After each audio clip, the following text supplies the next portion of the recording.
சில்லுன்னு கூலா தினம் தினம் ஜோரா குடிப்போம் லயன் ஸ்குவாஷ். 8 சுவைகளில் கொண்டாடத்தான் லயன் ஸ்குவாஷ் இருக்குது நம்மோடத்தான். லயன் ஸ்குவாஷ் அசல் பழங்களிலிருந்து தயாரிக்கப்பட்ட ரியல் ஸ்குவாஷ். கூலா ஜோரா. தினம்தோறும் விளக்கேற்ற நல்ல எண்ணெய் இதயம் நல்லெண்ணெய். சாணக்கியர்களுக்கு வணக்கம். தமிழர்களின் மிக முக்கிய பொக்கிஷத்தை மத்திய அரசு மீட்டிருக்கிறது. சென்ற 300 ஆண்டுகளுக்கு மேலாக ஐரோப்பாவில் நெதர்லாந்தில் ஒரு பல்கலைக்கழகத்தில் வைக்கப்பட்டிருந்த சோழர் காலத்து ஆனைமங்கான் செப்பேடுகளை மத்திய அரசு மீட்டுள்ளது. பிரதமர் மோடி அங்கு சென்றுள்ள அரசுமுறை பயணமாக சென்ற போது நெதர்லாந்து அரசு அந்த செப்பேடுகளை மோடியிடம் அவர்களிடமே ஒப்படைத்துள்ளது. இந்த செப்பேடுகளின் பின்னணி குறித்தும் இந்த வரலாற்று சிறப்புமிக்க நிகழ்வு குறித்தும் விளக்குவதற்கு வரலாற்று ஆசிரியர் திரு எஸ் கிருஷ்ணன் அவர்கள் நம்மிடம் இணைந்துள்ளார். வணக்கம் சார். வணக்கம். சார், இப்போ சென்ற ஆண்டு ராஜேந்திர சோழன் ஆடி திருவாதிரை விழாவில் பிரதமர் மோடி அவர்கள் பங்கேற்றார். பிரதமர் கூட நீங்களும் உடனிருந்தீர்கள் அப்படிங்கிறத பார்க்குறோம். இப்போ வந்து ராஜேந்திர சோழன் காலத்து அவர் தந்தையார் செய்த அந்த செயல்பாடுகள் குறித்து அவர் விவரித்த செப்பேடுகளை பிரதமர் மோடி அரசு மீட்டுள்ளது. இந்த நிகழ்வை எப்படி பார்க்குறீங்க இந்த தருணத்தை? அது வந்து இது ஒரு முக்கியமான தருணம் நம்மளுடைய வரலாற்றை பொறுத்தவரை. ஏன்னா நம்ம நாட்டில் உள்ள பல வரலாற்று பொக்கிஷங்கள் வந்து காலப்போக்கில் அந்த காலனி ஆதிக்கத்துக்கு இருந்தபோது வெளிநாடுகளுக்கு எடுத்து செல்லப்பட்டு விட்டன. அது வந்து நமக்கு ஒரு சிவிலைசேஷனல் லாஸ், நம்மளுடைய நாகரிகத்தினுடைய ஒரு பெரிய இழப்பு. அது மாண்புமிகு பிரதமர் மோடி அவர்களுடைய அரசு வந்த பிறகு இதுல பெரும் முனைப்பு காட்டி அந்த பொக்கிஷங்களை எல்லாம் திருப்பி நம்ம நாட்டுக்கு கொண்டு வரணும் அப்படின்றதுல ரொம்ப முனைப்பாக பல இடங்களிலிருந்து பல பொக்கிஷங்களை கொண்டு வராங்க. அப்படி பார்க்கும்போது இந்த லெய்டன் செப்பேடுகள், அதாவது ஆனைமங்கலம் செப்பேடுகள் என்று அழைக்கப்பட்ட இந்த லெய்டன் செப்பேடுகள் வந்து மிக முக்கியமான ஒரு வரலாற்று ஆவணம். இது ரொம்ப நாளாவே நம்ம வந்து கேட்டுட்டு இருந்தோம். இதற்கு முந்தைய அரசிலிருந்து கூட நம்ம வந்து இது எப்படியாவது இந்தியாவிற்கு கொண்டு வர வேண்டும். ஏனென்றால் நம்முடைய சோழ அரசர்களுடைய மிக முக்கியமான ஒரு வரலாற்று ஆவணம், அவர்களை பற்றி பல செய்திகளை இது நமக்கு கொடுக்கிறது அப்படின்றதுனால வந்து இதை கொண்டு வரணும்னு அது வந்து பல காகித பரிமாற்றங்கள், அதாவது டாக்குமெண்டேஷன் அதெல்லாம் பண்ணி அதற்கான தரவுகளை எல்லாம் கொடுத்து இப்போ அது சாத்தியமாயிருக்கிறது. இந்த நெதர்லாந்து பயணத்தின் போது மாண்புமிகு பிரதமர் மோடி அவர்களுடைய கரங்களிலேயே அது ஒப்படைக்கப்பட்டது அப்படின்றது ரொம்ப பெருமைக்கான ஒரு விஷயம். எஸ் சார், பார்க்குறோம். அந்த செப்பேடுகள் கூறும் செய்தி என்ன? இப்போ மேலோட்டமாக பார்க்கும்போது பௌத்த விகாரம், சூடாமணி விகாரம் அமைப்பதற்கு மட்டுமா அதை பற்றின செய்தி மட்டும்தான் வைக்கிறது, இல்லை பிற தகவல்களும் அதில் அடங்கியிருக்கிறது? அதாவது இந்த செப்பேட்டினுடைய ஒரு முக்கியமான விஷயம் என்ன அப்படின்னா, இந்த பல செப்பேடுகள் பல மன்னர்களால கொடுக்கப்பட்டது. இந்த செப்பேடுல ஒரு முக்கியமான செய்தி என்ன அப்படின்னா, இதை கொடுத்தது வந்து ராஜராஜ சோழன். இந்த சூடாமணி விகாரத்திற்குண்டான அந்த நிபந்தத்தை கொடுத்தது ராஜராஜ சோழன். ஆனால் அதை உறுதிப்படுத்தியது அவர் மகனான ராஜேந்திர சோழன். இது 2 அரசர்கள் செய்த ஒரு செப்பேடு அப்படின்றதுல வந்து இது ஒரு தனித்துவமான செப்பேடு அப்படின்னு நாம வந்து சொல்லலாம். 2 அரசர்கள் வந்து இதை வந்து செய்திருக்கிறார்கள். ஒன்று ராஜராஜ சோழன், இன்னொன்னு ராஜேந்திர சோழன். அது ஒண்ணு. 2வது வந்து இது நம்ம நாட்டிற்கும் ஒரு வெளிநாட்டிற்கும், அதாவது ஸ்ரீவிஜய பேரரசு, சைலேந்திரர்களுடைய அரசாக இருந்த ஸ்ரீவிஜய அரசர்களுக்கும் இருந்த ஒரு உறவை காண்பிக்கக்கூடிய ஒரு செப்பேடாக இருக்குது. அது இப்போதைய இந்தோனேஷியா அந்த பகுதிகளா? இந்தோனேஷியா, மலேசியா ஆகிய 2 பகுதிகள், இந்த 2 நாடுகள் சேர்ந்த பகுதி ஸ்ரீவிஜய பேரரசாக இருந்தது. ஸோ அப்படிப்பட்ட ஒரு கடல் கடந்த உறவு இந்த செப்பேடுகள் மூலம் நமக்கு தெரிய வருது. மற்ற செப்பேடுகள்லாம் பார்த்தீங்கன்னா அந்த ஊர்ல ஒரு ஆளுக்கு கொடுப்பாங்க, ஒரு நிபந்தமாக ஒரு நிலத்தையோ ஒரு வேற தானங்களையோ கொடுப்பாங்க. இப்போ இந்த 2 நாடுகளுக்கு உண்டான ஒரு உறவு. 3வது முக்கியமான விஷயம் என்னன்னா, இன்னும் மற்ற செப்பேடுகள் வந்து ஒரு கோவிலுக்கு அளிக்கப்பட்ட தானமா இருக்கும், இல்லைன்னா ஒரு பௌத்த பள்ளிக்கு அளிக்கப்பட்ட தானமாக இருக்கும், இங்கேயே கட்டினது. ஆனா மற்ற நாட்டினுடைய அரசர் ஒருவர் இங்கே வந்து ஒரு பௌத்த பள்ளியை கட்டி அதற்கு நம்ம நாட்டு அரசர் வந்து, அதுவும் ஒரு சைவனான சிவபாத சேகரன் என்று அழைக்கப்பட்ட ராஜராஜ சோழன் வந்து அதுக்கு வந்து நிபந்தம் கொடுக்கிறது அப்படின்றது அந்த காலத்து மன்னர்களுக்கு வந்து மத வேறுபாடுகள் இல்லாம இருந்தது அப்படின்றதையும் காமிக்கிறது. ஆக 3 முக்கியமான அடிப்படை தகவல்கள் இந்த செப்பேடு. மற்றபடி இந்த செப்பேட்ல வந்து எல்லாரும் பார்த்துருப்பீங்க, 21 இதழ்கள், ஒரு தகடு அப்படின்றத இதழ்னு சொல்லுவோம். அந்த மாதிரி 21 தகடுகள் இந்த செப்பேடுகள்ல இருக்கின்றன. அந்த 21 தகடுகள்ல 5 தகடுகள்ல வந்து சமஸ்கிருத மொழியில் சோழர்களுடைய வம்சாவளியை பற்றிய தகவல்கள் குறிப்பிடப்பட்டிருக்கின்றன. அதாவது அவர்களுடைய குல முதல்வன் யார் அப்படின்னு ஆரம்பிச்சு சூரியன், சோழர்கள்னா வந்து சூரிய வம்சத்தினர் அப்படின்றதுனால சூரியனுடைய வம்சத்தில் நாங்கள் தோன்றியவர்கள், சூரியனுடைய மகனான மனு, மனுவிலேருந்து இக்ஷ்வாகு அப்படின்னு ஆரம்பிச்சு கரிகால சோழன், கோச்செங்கனான் அப்படின்னு வந்து விஜயாலய சோழன் அப்படின்னு பிற்கால சோழர்கள் காலத்துல வந்து ராஜராஜ சோழன், ராஜேந்திர சோழன் வரைக்குமான அவர்களுடைய வம்சம் அந்த சமஸ்கிருத பகுதியில வந்து குறிப்பிட்டிருக்காங்க. அதே மாதிரி இந்த செப்பேடு கொடுக்கப்பட்ட காரணம் என்ன அப்படின்றதும் வந்து அந்த பகுதியில நமக்கு தெரியுது. அடுத்து தமிழ் பகுதி, மீதி உள்ள 16 தகடுகள்ல தமிழ். இந்த தமிழ் பகுதி என்ன சொல்லுது அப்படின்னா, முதல்ல இந்த செப்பேடியம் கொடுத்தாங்க அப்படின்ற காரணத்தை எப்படி சமஸ்கிருத பகுதி முடிஞ்சுதோ அதே மாதிரி அதனுடைய காரணத்தை இதுல சொல்லி, அதற்கு பிறகு அந்த செப்பேடுகள் எந்தெந்த இடங்களை நிபந்தமாக கொடுத்தது அப்படின்ற விவரங்களை ரொம்ப தெளிவாக பதிவு செய்யுது. இப்போ இதுல பார்க்க போற ஒரு விஷயம் என்னன்னா, அந்த தமிழ் பகுதியினுடைய ஆரம்பத்துல வந்து ராஜராஜ சோழன் தான் இதை கொடுத்தார் அப்படின்ற அந்த தகவல் நமக்கு தெரியுது.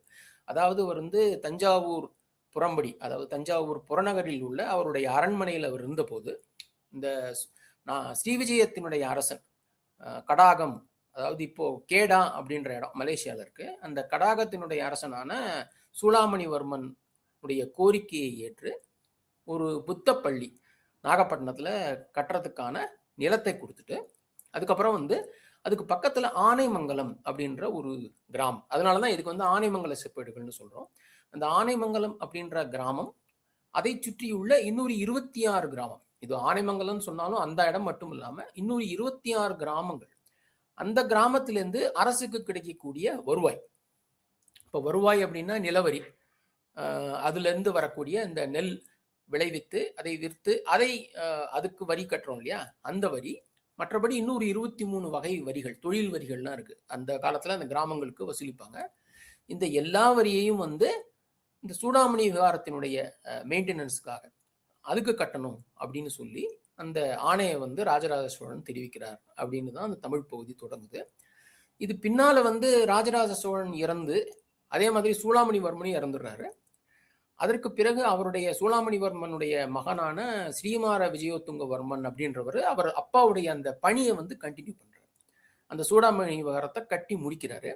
முடிக்கும்போது ஏற்கனவே உங்க அப்பா வந்து இதெல்லாம் கொடுக்குறேன்னு சொல்லியிருக்காரு அப்படின்றதுனால அது அந்த இதை வந்து நீங்க வந்து ஆவணப்படுத்தி தரணும்னு கேட்ட உடனே ராஜேந்திர சோழன் வந்து அதை ஒரு செப்பு தகடாக, இந்த ஆனைமங்கலம் செப்பேடாக அவருடைய சாசனமாகத்தான் வந்து இது வடிவமைச்சு தர்றார். அதுதான் இந்த சமஸ்கிருத பகுதியினுடைய கடைசி பகுதி சொல்லுது. தமிழ்ல வந்து ராஜராஜன் கொடுத்ததா இருக்கும், சமஸ்கிருத பகுதியினுடைய கடைசி பகுதி வந்து மதுராந்தகன் அப்படின்னு ராஜேந்திர சோழனுடைய இயற்பெயரை சொல்லி ஸ்ரீமார விஜயோத்துங்கவர்மனுக்காக இந்த நிபந்தத்தை குடிக்கிறான் அப்படின்ற மாதிரி அந்த செப்பேடுகள் வந்து சொல்லி முடிக்குது. சார் இப்போ பார்க்குறோம், இந்த லைடன் செப்பேடுகள்ல பெரிய லைடன் செப்பேடுகள், சிறிய லைடன் செப்பேடுன்னு 2 இருக்கிறதுன்ற அப்படி அந்த நீங்க குறிப்பிட்டது போல அந்த 21 செப்பேடுகள் வந்து முதல் 5 சமஸ்கிருத பகுதி, அடுத்த 16 ஏடுகள் வந்து குலோத்துங்க சோழன் காலத்திலையும் 3 ஏடுகள் வந்து எழுதப்பட்டிருக்கின்றன. இது வந்து காலம் காலமாக அந்த சூடாமணி விவகாரத்திற்கு சோழர்கள் கொடுத்த தானத்தை அதை பத்தி விளக்குகிறதா, காலம் காலமாக கொடுத்திருக்கிறார்களா? ஆமா, அதாவது இதுல என்ன ஒரு விசித்திரமான விஷயம் அப்படின்னா, ராஜராஜ சோழன் சூளாமணிவர்மன் அப்ப அவங்க ஒரு அக்ரிமெண்ட் போட்டுட்டு இந்த சூளாமணி விகாரத்தை கட்டுறது அப்படின்னு முடிவு பண்ணிட்டாங்க. அதை கட்டும் போதே வந்து இவங்க 2 பேரும் இறந்து போயிடுறாங்க. அவருடைய மகன்களான ராஜேந்திரன், ஸ்ரீமார விஜயோத்துங்கவர்மன் அவங்க வந்து நம்ம இந்த ஒப்பந்தத்தை கண்டினியூ பண்ணுவோம், தொடருவோம் அப்படி சொல்லிட்டு அதை செப்பு தகடுகள்ல வடிவிச்சு இந்த 21 தகடுகள் அடங்கிய பெரிய லைடன் செப்பேடு அப்படின்னு தான் இதை வந்து சொல்லுவாங்க, ஆனைமங்கலம் செப்பேடு. அதற்கு பிறகு என்ன ஆச்சு அப்படின்னா வந்து இந்த ஸ்ரீமார விஜயோத்துங்கவர்மனுடைய மகன் வந்து ஆட்சிக்கு வர்றார், சங்கிரம விஜயோத்துங்கவர்மன்.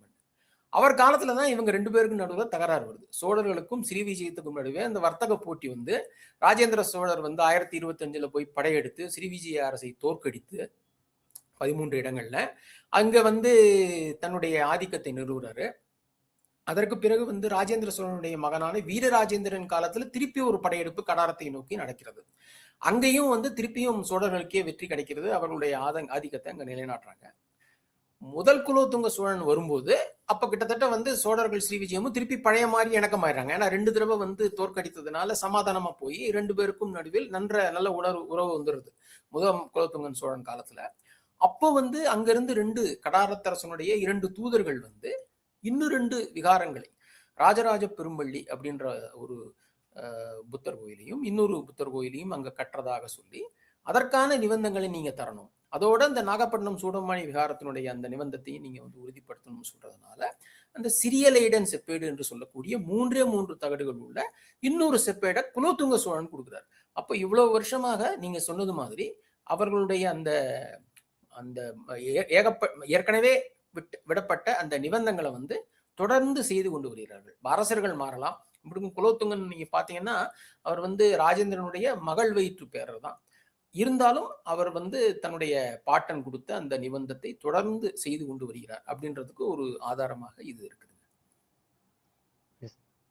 இப்போ அந்த செப்பேடுகள்ல பாக்குற ஒரு வட்ட வடிவுல ஒரு பெரிய இந்த கனெக்டிங் டாட் மாதிரி ஒன்று, சீல் போன்ற ஒரு அமைப்பு. அதுல பாத்தீங்கன்னா சோழர்களுடைய புலிச்சின்னம் இருக்கிறது, 2 விளக்குகள் இருக்கின்றன, அப்புறம் மீன்கள் இருக்கின்றன. இந்த சிம்பல் வந்து எதை குறிக்கிறது? அதாவது இந்த செப்பேடுகளுடைய இப்ப என்ன பண்ணுவாங்க அப்படின்னா வந்து ஒவ்வொரு தகட்டுல அதனுடைய செய்தியை எழுதிட்டு நடுவில் ஒரு ஓட்டையை போட்டு ஒரு துளையை போட்டு ஒரு வளையத்தால அந்த செப்பேடுகள் எல்லாத்தையும் வந்து சேர்த்து அந்த வளையத்தினுடைய முனையில வந்து அவர்களுடைய ராஜ முத்திரையை பதிப்பது வழக்கம். இது எந்த அரச வம்சமா இருந்தாலும் சரி. இப்ப சோழர்களுடைய இந்த ராஜவம்ச முத்திரையில் என்ன இருக்கும் அப்படின்னா அவர்களுடைய சின்னமான புலி. அந்த புலி வந்து மற்ற தமிழ் அரசர்களை வென்றது அப்படின்றதன் காரணமாக பாண்டியர்கள் அவர்களுக்கு முக்கியமான எதிரிகளா இருந்ததுனால அவர்களுடைய இரட்டை கயல் சின்னம் இருக்கும், சேரர்களுடைய வில் சின்னம் இருக்கும். பின்னால் வந்த சாசனங்கள்ல அவர்கள் சாளுக்கியர்களை வென்றதுனால அவர்களுடைய அந்த வராக சின்னம் கூட இருக்கும். 2 அதை தவிர வந்து மங்கள சின்னங்கள் என்று சொல்லக்கூடிய குத்து விளக்குகள், சாமரங்கள், அவர்களுடைய வெண்கோற்ற குடை இருக்கும் மேல, ஒரு குடையின் கீழ் எல்லாவற்றையும் நாங்கள் ஆழ்கிறோம் அப்படின்றதுடைய அந்த வெண்கோற்ற குடை இருக்கும். அந்த வளையத்தினுடைய ஓரத்துல வந்து இது யாருடைய சாசனம் அப்படின்றது குறிப்பிடப்பட்டிருக்கும், எந்த அரசருடைய சாசனம் அப்படின்னு. ஏதத் ராஜேந்திர சோழஸ்ய பரகேஸ்வரி வர்மனக ராஜன்ய மகுட ஸ்ரேணி சாசனம் அப்படின்னு அந்த சமஸ்கிருதத்துல அந்த இடத்துல எழுதியிருக்கும். அதை வச்சுதான் இது வந்து ராஜேந்திர சோழஸ்ய பரகேஸ்வரி வர்மனக அப்படின்னு சொல்றதுனால இது வந்து ராஜேந்திர சோழருடைய சாசனம் அப்படின்றத நம்ம புரிஞ்சுக்கலாம். ராஜராஜன்னா அவர் பேர் இருக்கும். ஸோ அந்த முத்திரையை வைத்து தான் இது எந்த அரசருடைய சாசனம் அப்படின்றத நம்ம தெரிஞ்சுக்கலாம். அதுதான் அந்த வட்ட வடிவமான சீல். இப்போ அந்த செப்பேடுகளுக்கு உள்ள இருக்கிற செய்தியில வந்து இன்ட்ரெஸ்டிங்கா ஒன்று பார்க்குறோம். அந்த தானமாக கொடுக்கப்படும் அந்த நிலத்தினுடைய எல்லையை வரையறுப்பதற்கு ஒரு பெண் யானையை வந்து வட்டமடை செய்வது, இது என்ன விதமான ஒரு ப்ராசஸ்?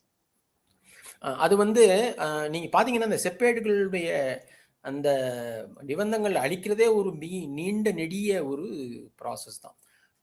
அதாவது அரசர் வந்து இந்த இதுலயே பாத்தீங்கன்னா அதனுடைய அந்த நடைமுறை வந்து மிக தெளிவாக வரையறுக்கப்பட்டிருக்கும். அதாவது அரசர் வந்து ராஜாசிரயன் அப்படின்ற ஒரு அரண்மனையில் அமர்ந்து இருக்கும் போது இந்த உத்தரவை இடுகிறார் அப்படின்னு தான் அது ஆரம்பிக்கும். அந்த உத்தரவை வந்து அவருடைய ஓலை, திருமந்திர ஓலை அப்படின்னு அந்த காலத்துல சொல்லுவாங்க. அவர் வந்து ஓலையில் எழுதுவார்.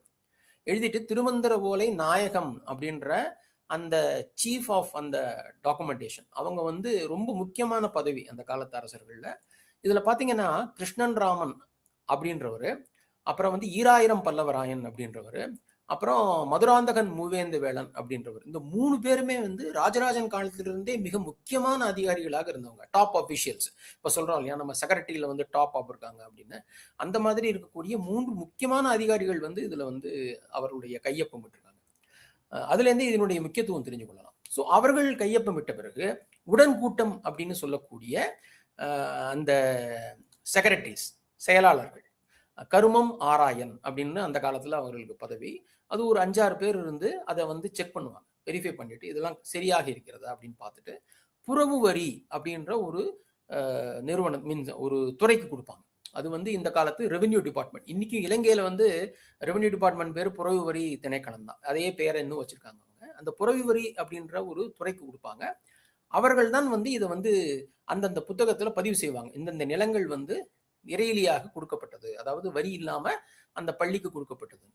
அதற்கு பிறகுதான் நீங்க சொன்ன மாதிரி என்ன பண்ணுவாங்கன்னா, அந்த செப்பேடையோ அந்த ஓலையோ வந்து அந்த கிராமத்துக்கு எடுத்துட்டு போவாங்க. இப்போ ஆனைமங்கலம் செப்பேடுகள் அப்படின்றதுனால ஆனைமங்கலம் கிராமத்துக்கு எடுத்துட்டு போய் அந்த கிராமத்தினர் எல்லாரும் அதை வந்து ராஜ மரியாதையோடு வரவேற்று ஒரு பெண் யானை மீது, ஏன்னா எப்பவுமே வந்து ஒரு பெண் யானை வந்து ஓரளவுக்கு அடக்கக்கூடியது அப்படின்றதுனால அதை வந்து மிக துல்லியமாக வழிநடத்தி விடலாம் அப்படின்ற ஒரு காரணத்தினாலதான் வந்து பெண் யானை மீது ஏறி எந்தெந்த இதனுடைய எல்லைகள் வந்து இது இப்போ ஆனைமங்கலம் இன்னொரு 26 கிராமம் அப்படின்னா அதனுடைய பவுண்டரிஸ் என்ன, எல்லைகள் என்ன அப்படின்றத கண்காணிக்கிறதுக்காக அந்த யானை மீது ஒருத்தரை ஏற்றி அந்த எல்லைகளை பூரா சுத்திட்டு வர சொல்லுவாங்க. அது பேர் வந்து பிடி சூழ்ந்து பிடாகை நடத்தி அப்படின்ற மாதிரியே அந்த செப்பேடுகள்ல அந்த வாசகம் குறிப்பிடப்பட்டிருக்கும்.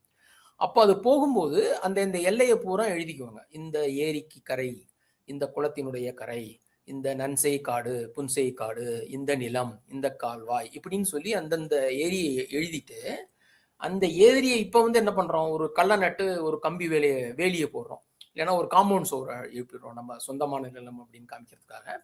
அப்ப என்ன பண்ணுவாங்க அப்படின்னா, இதே மாதிரி கல் நடுவது உண்டு, கள்ளிச்செடியை வைப்பாங்க. இப்ப நம்ம முள்வேலி போடுறோம், அப்போ வந்து இரும்பு கம்பி இல்லாததுனால கள்ளிச்செடியை கொண்டு வந்து நட்டு வைப்பாங்க. ஸோ இதை சுத்தி அந்த எல்லைகளுக்குரிய அதை குறிக்கிறதுக்காக யானையை நடத்தி, யானையில இருந்தா அவங்களுக்கு வந்து பாக்குறது எளிது மேல இருந்து எந்த இடம் அப்படின்றது, அதனால அதை நடத்தி ஒரு ஆளை கூட்டின்னு வந்து அதை சுற்றி மிக தெளிவாக திருப்பியும் அந்த எல்லைகளை எல்லாம் அந்த ஓலைகள்ல குறிச்சு அரண்மனைக்கு மீண்டும் அனுப்புவாங்க.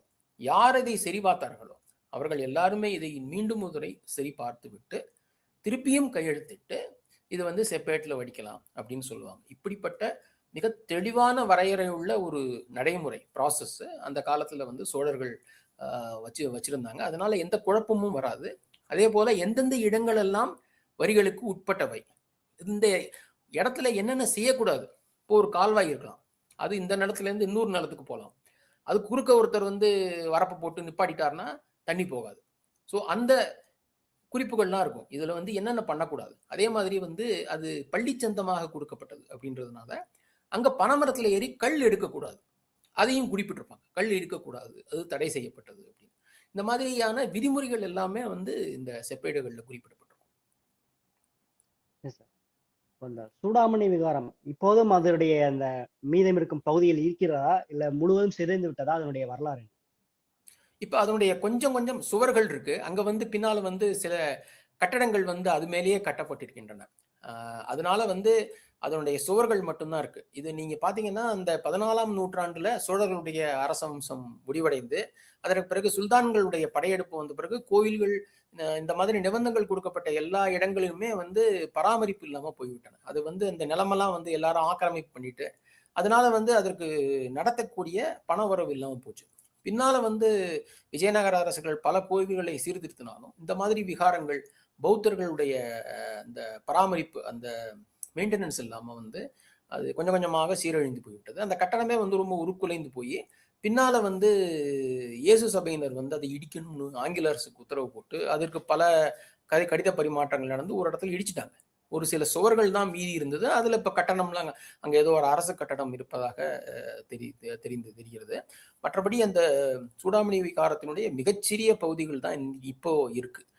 ஒரு காலத்துல சீரும் சிறப்புமாக இருந்த அந்த கட்டடம் இப்போ உருக்குலைந்து போனது மிக வருத்தத்துக்குரிய விஷயம். அங்கிருந்த புத்தர் சிலைகள்லாம் இப்ப மெட்ராஸ் சென்னை அருங்காட்சியகத்துல வந்து வச்சு பராமரிக்கிறாங்க. ஸோ இந்த ஆனைமங்கலம் செப்பேடுகளை வந்து ஏஎஸ்சியுடைய கட்டுப்பாட்டில் வந்து டெல்லியில இருக்கும் அப்படிங்கிற மாதிரி ஒரு அறிவிப்பு வந்திருக்கிறது. ஆனால் தமிழ்நாட்டுக்கு அதை கொண்டு வர வேண்டும் ஒரு கோரிக்கையும் எழுந்திருக்கிறது. இதை நீங்க எப்படி பார்க்கிறீங்க?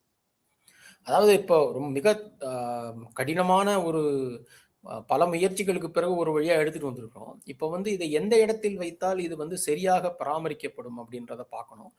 இந்திய தொல்லியல் துறை நம்மளுடைய அமைச்சர்கள் அவங்கெல்லாம் சேர்ந்து ஒரு நல்ல முடிவு எடுப்பாங்க அப்படின்னு பார்க்கணும்.